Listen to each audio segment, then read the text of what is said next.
Under an obsidian sky, the stars of truth shine brighter than they ever could during the light of day. Join our nighttime journey through the mysteries of the soul and the secrets of the universe. Subscribe today and let the darkness reveal the light you've searched for. They had no idea what my husband had prepared for that night. And honestly, neither did I. My mother-in-law smiled at our engagement party like she had orchestrated the whole thing. She hadn't. But that never stopped her from acting like she had. My name is Rachel. I'm 31 years old, a project manager at a mid-size logistics firm in Denver, and for the past 4 years I have been quietly watching my mother-in-law, Margaret, treat me like a placeholder in her son's life. Not a partner. Not a future daughter-in-law. A placeholder. Someone Daniel had chosen temporarily before he came to his senses. Daniel is the only son. He has one sister, Vivian, who is 26, and has never had a job longer than 8 months. Vivian travels. Vivian finds herself. Vivian posts sunrise photos from Santorini and calls it personal growth. And Margaret funds all of it with a smile so wide you'd think she was sponsoring a NASA mission. I want you to understand something before I tell you the rest. I did not go looking for a fight. I am not the kind of person who makes scenes at family dinners or sends passive-aggressive texts at 11 at night. I grew up in a small town in Ohio with 2 parents who worked double shifts and taught me that you earn what you get and you say thank you when you receive it. That is who I am. That is who I was when I walked into Margaret's world. And that is exactly the kind of person she decided to test. Daniel proposed in October. It was quiet, just the 2 of us on a hiking trail outside Boulder, the kind of proposal that would never go viral because there was no orchestra, no flash mob, no audience. Just him on one knee in the mud with a ring his grandmother had left him, and a speech he had clearly been rehearsing for weeks. I cried. He cried. A golden retriever belonging to a passing stranger wandered over and sat between us like a witness. It was perfect. We called our families that night. My parents screamed.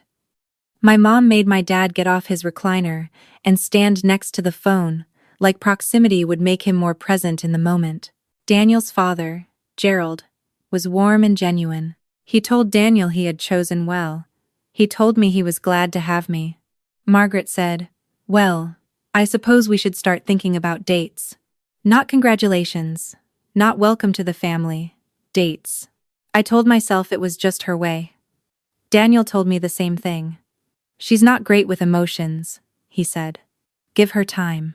I gave her time. I gave her a year and 4 months, to be exact. We set the wedding date in November, 13 months out. December 14th.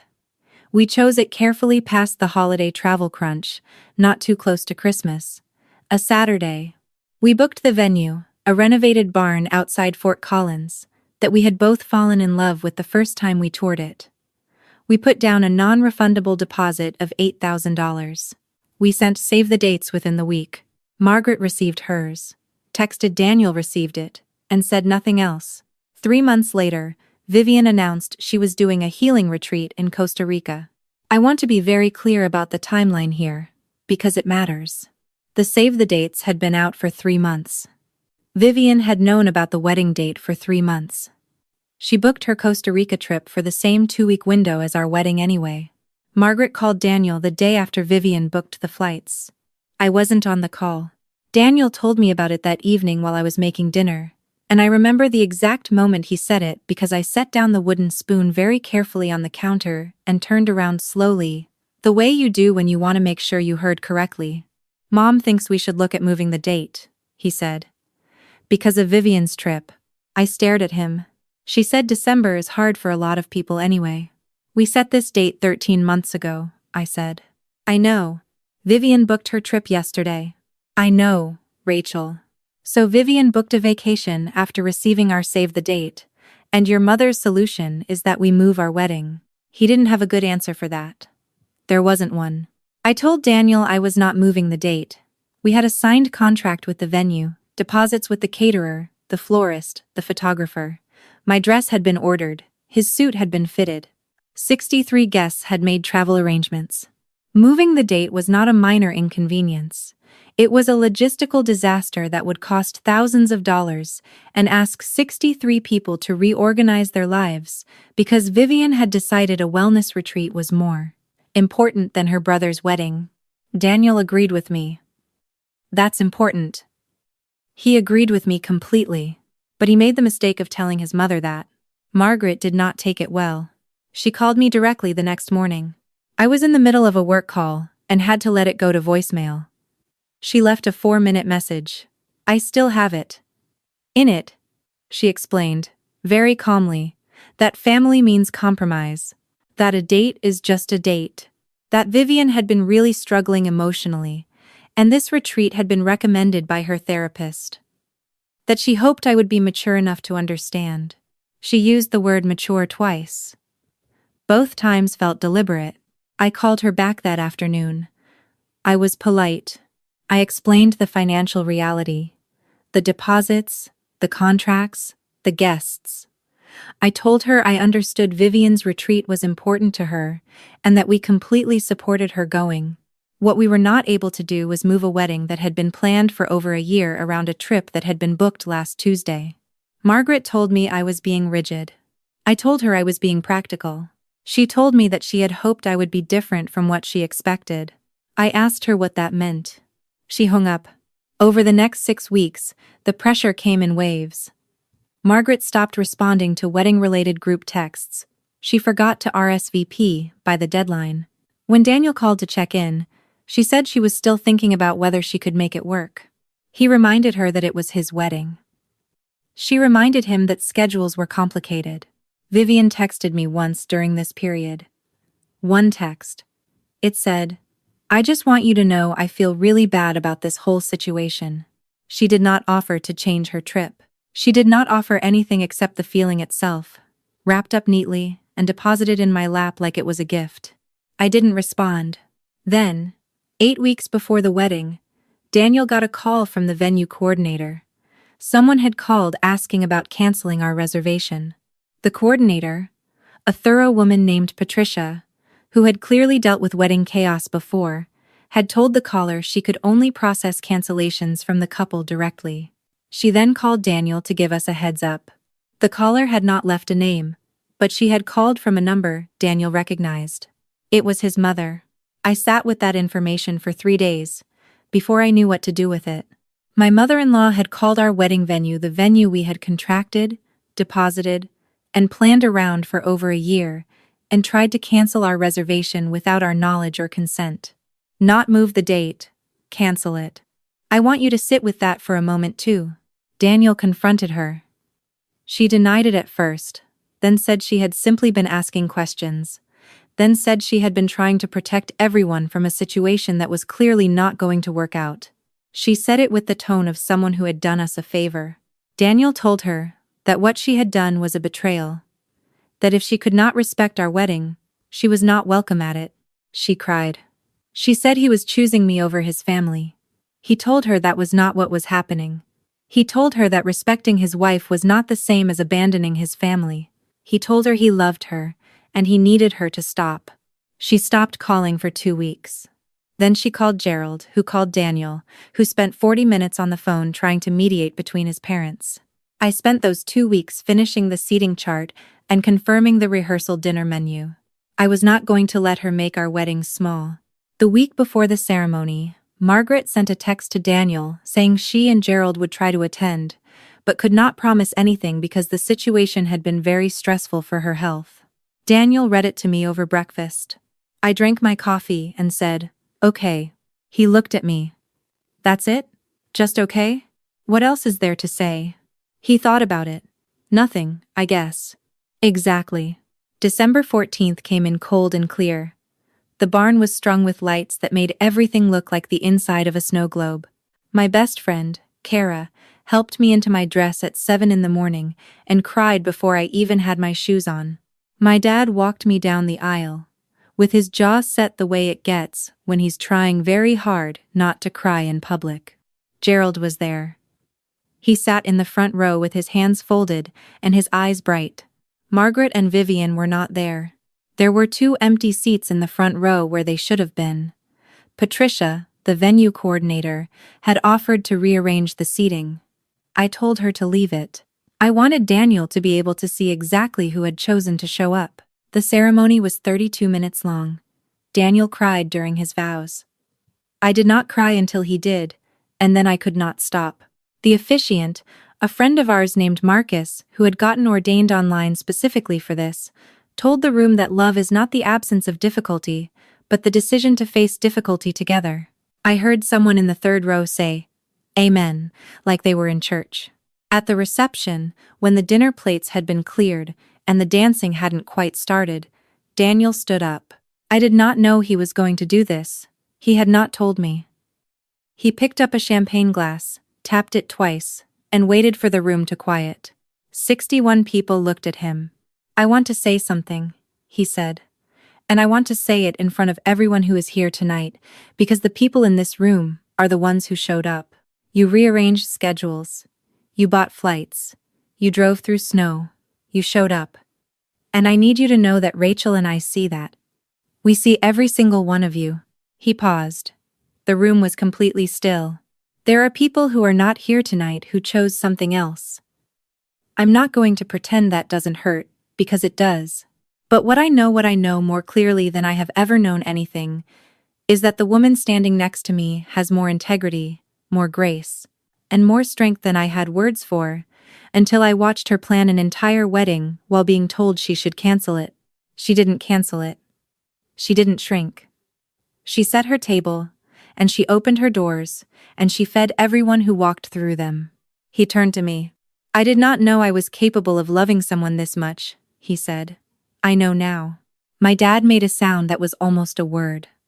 Kara put her head on her husband's shoulder. Gerald, in the second row, pressed his fingers to his mouth. I held Daniel's face in my hands, and I kissed him while 61 people made enough noise to shake the rafters. That was December. January was quieter. Margaret reached out in the second week of January. She sent a long text about how much stress she had been under, how Vivian's retreat had been truly necessary for Vivian's mental health, how she hoped Daniel and I could understand that she had been caught between two children she loved. She said she wanted to move forward as a family. She did not apologize for calling the venue. I showed the text to Daniel. He read it twice. "She still doesn't think she did anything wrong," he said. "No," I said. "She doesn't." He put down his phone. "What do you want to do?" I had been thinking about that question since December 15th.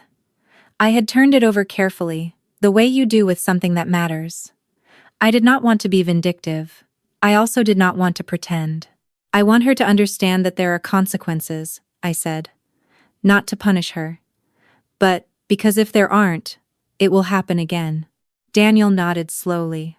"And I think there's something else we need to deal with," I said.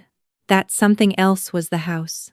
When Daniel and I got engaged, Gerald had quietly told us that they intended to gift us a sum toward a down payment money that had been set aside in a joint family account, specifically for Daniel's future. It was not a trust fund exactly, more of an informal family savings arrangement. $60,000. Gerald had told us this himself.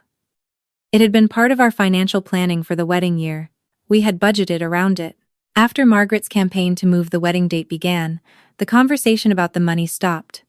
Gerald stopped mentioning it. When Daniel brought it up gently in October, Gerald said Margaret had concerns about whether the timing was right.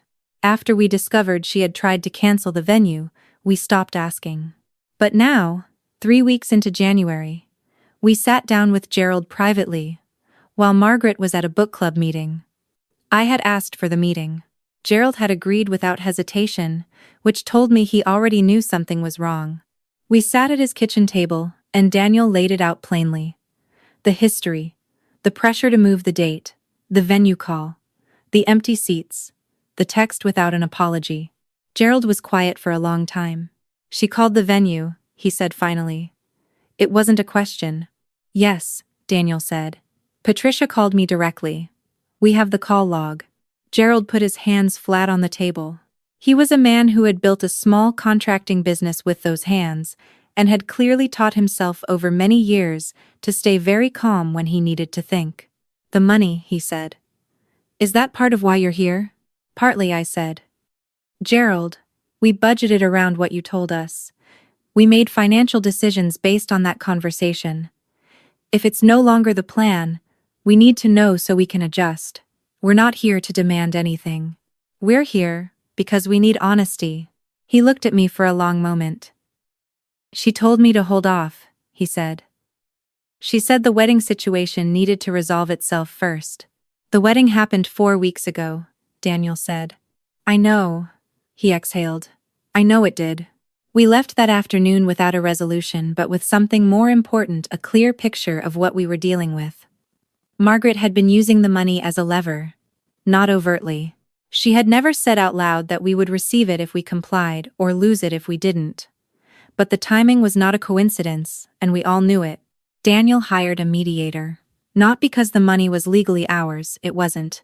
It had never been formally committed in writing, but because he wanted a neutral third party in the room when the conversation happened. He found someone through a family law attorney who offered mediation services specifically for inheritance and family financial disputes. He paid for the session himself. Margaret agreed to attend when Gerald told her he wanted her there. The session was on a Tuesday morning in February. Margaret arrived in a beige coat and sat with her hands folded like she was at a parent-teacher conference. Vivian was not there. She was back from Costa Rica and was apparently processing the experience. The mediator, a steady woman named Dr. Okafor, ran a calm, structured session. She did not take sides. She asked each person to speak without interruption. She asked clarifying questions with the precision of someone who had heard 1,000 versions of this story. When it was Margaret's turn to speak at length, she said she had been trying to preserve the family. That Vivian's mental health struggles were real and serious. That she had not intended to cause harm. That the venue call had been a moment of panic, not malice. Dr. Okafor asked her whether she had told Daniel and Rachel about the call. Margaret said she had not. Dr. Okafor asked why. There was a long pause. I didn't think it would come up, Margaret said. The room was very quiet after that. When it was my turn, I said 3 things. I said that I had never asked Margaret to choose between her children. I said that I had asked only to be treated as a member of the family rather than an obstacle to it. And I said that a marriage built on a foundation of financial pressure and covert interference would not survive, and that was not something I was willing to accept for Daniel's sake or mine. I did not raise my voice. Dr. Okafor looked at me when I finished and gave me a small nod. Gerald spoke last. He was the shortest. He said he had not handled the money conversation well, that he should have been clearer and firmer, and that he was transferring the $60,000 to Daniel's account before the end of the week because it had always been intended for Daniel, and that had not changed. He said it looking at Margaret, not at us. She looked at her hands. The $60,000 arrived on a Thursday. We used $38,000 as a down payment on a house in a neighborhood we had been watching for 2 years. The neighborhood has a park 3 blocks away, and a good school district and a coffee shop that opens at 6 in the morning, which matters more to me than I expected it to. We moved in on a Saturday in March. Gerald helped us carry boxes. He brought a casserole from a recipe his own mother had made, and set it on the kitchen counter, and stood looking around the empty rooms, with something in his face that I can only describe as relief. We hugged him at the door when he left. Vivian texted Daniel a week later, saying she was glad things had worked out, and she hoped there were no hard feelings. Daniel thanked her for the message, and said he hoped her retreat had been helpful. He did not say there were no hard feelings. He was too honest for that. Margaret and I have not returned to normal. I want to be clear about that because too many of these stories end with a ribbon on them. A reconciliation scene, a moment where the mother-in-law cries, and everyone understands each other, and the lesson is that love wins. That is not what happened. What happened is that we established a new normal. We see Gerald often. We see Margaret at family dinners, holidays, occasional Sundays. She is polite to me. I am polite to her. Daniel does not pretend the past year didn't happen, and neither do I. We are not enemies. We are also not close. We are 2 people who love the same man and have decided, for his sake and our own peace, to be civil. It is not everything, but it is honest. And I have learned, after everything, to value honesty over comfort. There is one more thing. In April, I found out I was pregnant. I told Daniel in the kitchen, early on a Sunday morning, before the coffee had finished brewing. He read the test twice, then looked up at me with an expression I will spend the rest of my life trying to describe and never quite getting right. We sat on the kitchen floor for 20 minutes, without saying much. Just the two of us, the morning light coming through the window above the sink, in a house that was ours, in a life we had chosen and fought for, and refused to give up. When we finally told the family, Gerald cried. Actually cried, which I had never seen before. He held my hands in both of his and told me I was going to be a wonderful mother. Margaret said she hoped everything would go smoothly. I smiled at her. Some doors, once you know what's on the other side, you simply stop trying to force open. You find the rooms where you are welcome. You fill them with light, and you live there, fully, without apology. That is what we did. That is what we are doing, and I would not change a single date.